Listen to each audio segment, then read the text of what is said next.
বন্ধুরা তোমরা তো আমার এই লুকটা আগেই দেখে নিয়েছো, আর আমি এর আগের ভিডিও বলে দিয়েছিলাম যে এই লুকের গেট রেডি ভিডিওটা আমি আনতে চলেছি খুব তাড়াতাড়ি। তাহলে চলো ভিডিওটা শুরু করা যাক।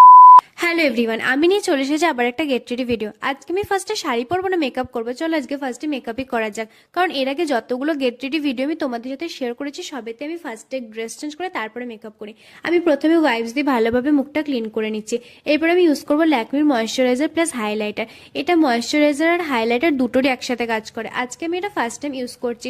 চলো রিভিউটা দেখা যাক যে কেমন হবে। আমার তো মনে হচ্ছে স্কিনে দিয়ে আমার স্কিনটা বেশ ভালোই গ্লো করছে। এরপর আমি অ্যাপ্লাই করবো ল্যাকমির প্রাইমার। আচ্ছা গাইস, তোমরা যখন শাড়ি পরো তখন কি শাড়ি পরো না মেকআপ করো, এটা কিন্তু আমাকে কমেন্ট করে অবশ্যই জানিও, কারণ এই বিষয়টা নিয়ে আমি নিজেও খুব কনফিউজড আছি। এরপর আমি ইউজ করছি সুইস বিউটির একটা ফাউন্ডেশন। এই ফাউন্ডেশনের প্যাকেজিংটা দেখতে আমার দারুণ লাগে। এটা আমি পারচেস করেছিলাম নাইকা থেকে। এবার ফাউন্ডেশনে আমি ভালোভাবে ব্লেন্ড করে নিচ্ছি। বন্ধুরা বলো তো আজকে আমি কোথায় যাচ্ছি? আজকে আমি যেখানে যাচ্ছি সেটা কিন্তু আমি সমস্ত ডিটেলস বলে দিয়েছি আগের ভিডিও, তার জন্য কিন্তু তোমাদেরকে আমার আগের ভিডিওটা দেখতে হবে।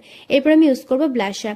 আমি এখন ব্লাশার ইউজ করা ব্রাশটা খুঁজে পাচ্ছি না। কোথাও যাওয়ার সময় তো আমার এমনি দেরি হয়ে যায়, তারপর আমি সমস্ত জিনিসও হারিয়ে ফেলি। তবু ব্লাশারটা তো ইউজ করতে হবে, তাই আমি আপাতত ব্লেন্ডার দিয়ে ভালোভাবে ব্লাশারটাকে ব্লেন্ড করছি। আমার এই গেট রেডি ভিডিওর পুরো ভিডিওটা দেখার জন্য কিন্তু তোমাদেরকে এই ভিডিওর নেক্সট পার্টটা অবশ্যই দেখতে হবে। আজকের ভিডিও এইটুকু।